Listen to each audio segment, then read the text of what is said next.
very much, very much. Thank you. Again, we strengthening our beautiful motivation. Again, this is the teaching of our gracious, kindness, compassionate teacher, Buddha Shakyamuni. He gives so many different levels of the teachings according our individual's readiness, so that they can follow. It's not the Buddha imposing something and say, this is what only you have to do. No, Buddha lay out so many different technical skills, and the nature of all those skills, teachings are based upon completely on the compassion, loving kindness, joy and appreciation, and respect for all living beings. And to this truth, Lord, their innate nature, the glorious nature that which in everyone inherent. So that is what the really the gracious teacher is. Again, today we are talking to that teaching.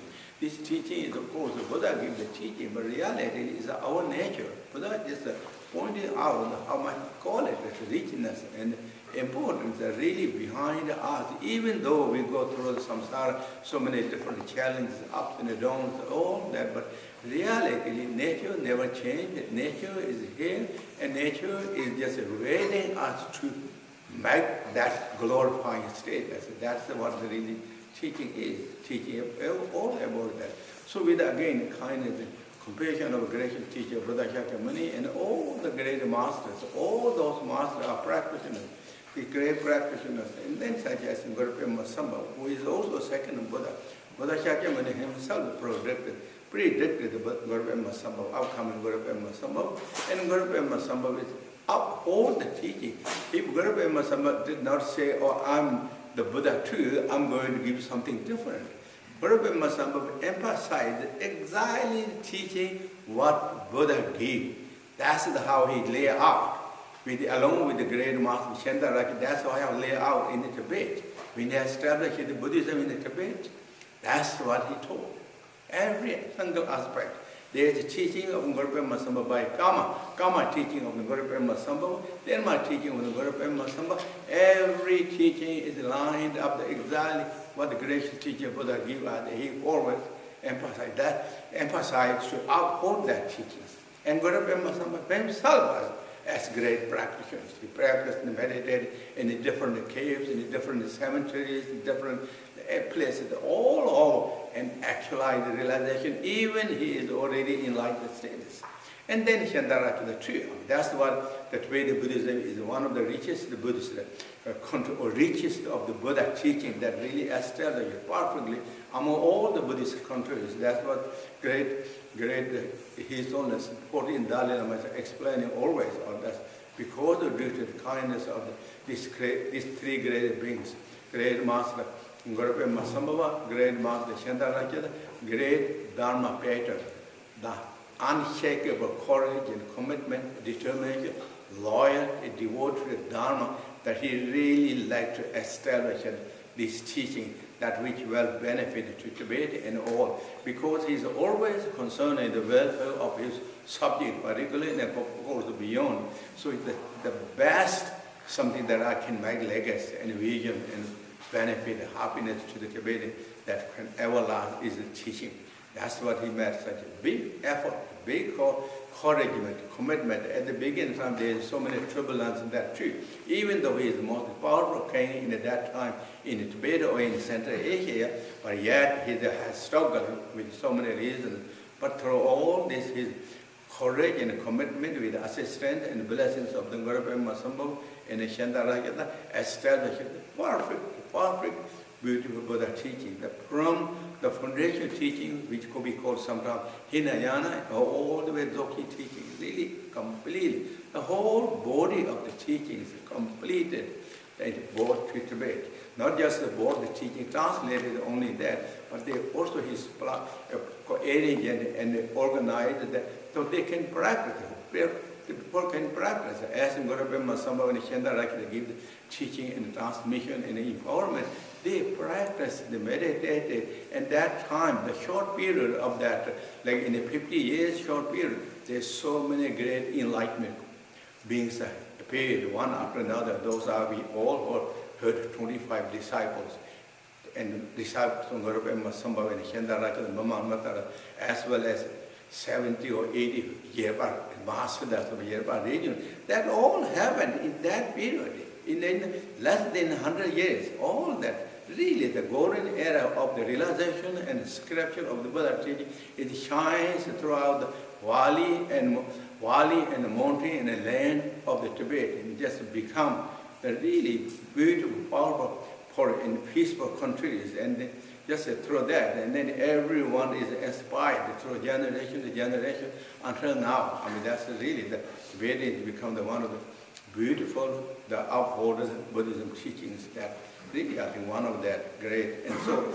again, we are talking to that teaching, and particularly this time, we are really going to the Dzogchen teaching, which is the pinnacle teaching of the greatest teacher, Buddha Shakyamuni, or Buddha Samantabhadra, or Garab Dorje, or Gurupema Sama, Mamala Matara, their heart-drop teachings. So we are really connected to that, and then that's what we all know. But again, I'm again saying these things because we have recent and joy in the appreciation and thankful, grateful for, as I said the other day, I mean, you know, too, we have so many reasons to feel happy and joy and being grateful. We are blessed ones, really we are blessed ones, and feel that really is true. We are blessed ones in many ways, Dharma level and as well as worldly levels, all comfort. I mean, look around the world. Even this is 21st century, how many people are going through different suffering, difficulty, challenges. All that, we heard this. We heard that. We see sometimes on the technology levels, all that. But here, we are just really enjoying. We don't have any of those things. We just enjoying luxurious and comfortable and very beautiful lives. And that's the samsara level. But in the Buddhism, that's what's called the 18 endowments. We have 18 qualities of that. That's so special, really so special. So even though we all we are something very different. Our mind is more connected with the love and kindness and compassion for all living beings. And then we are quite devoted to Dharma. And then when we are devoted to Dharma, and we have luxuries of Dharma, all the different levels of the teachings available, and we can read and inspire ourselves. All this is really so special and beautiful. This is not also happened by accidentally, or just happened according to gracious teacher, Buddha's teaching. It is our something connection. The past comes and we are meeting, reconnected that. Now is it our responsibility to glorify that, to strengthen that, so we make even better and more bright and more peaceful, more rewarding to our lives to come, and also beyond this our lives continually.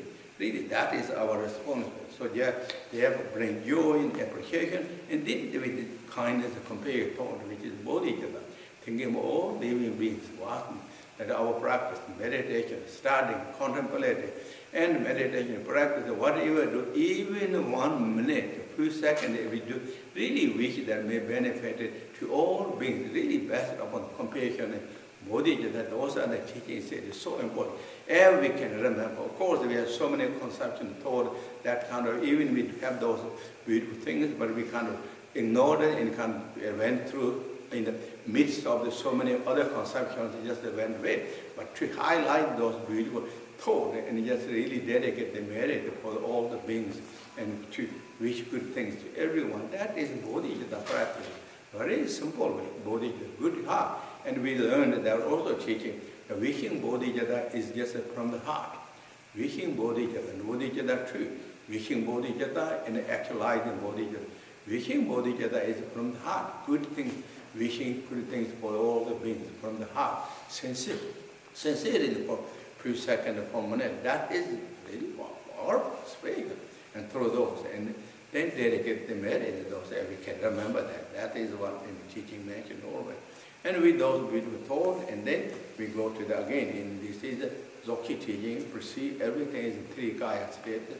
Three kaya status, the outer objects are three kaya state, inner our mind is in three kaya state, everything, and everything is in three kaya state. It's like Dharmakaya, Sambhokaya, and Dharmakaya state, and they are also not three different individuals, all different directions, according to teaching, all is in all the same. Dharma Within the Dharmakaya, it has all three kaya. Within the Sambhokaya, it has all three kaya. Within the Nirmakaya, it has all three kayas. It's not something separated, all the different directions of that. And then what is Dharmakaya? Dharmakaya is according to Dzogchen teaching we learn. Learning is like emptiness aspect of nature of the mind is Dharmakaya. And then the clarity, the energy aspect of the nature of the mind is Sambhokaya. And display of the movement of the mind is the Nirmakaya. And that the movement of the Nirmakaya is also known as union of the emptiness and clarities. That is the union. This Nirmakaya is a union of the emptiness and clarity. So that means the Nirmakaya is a union of the Dharmakaya and the Sambhokaya. They are both Dharmakaya and the Sambhokaya.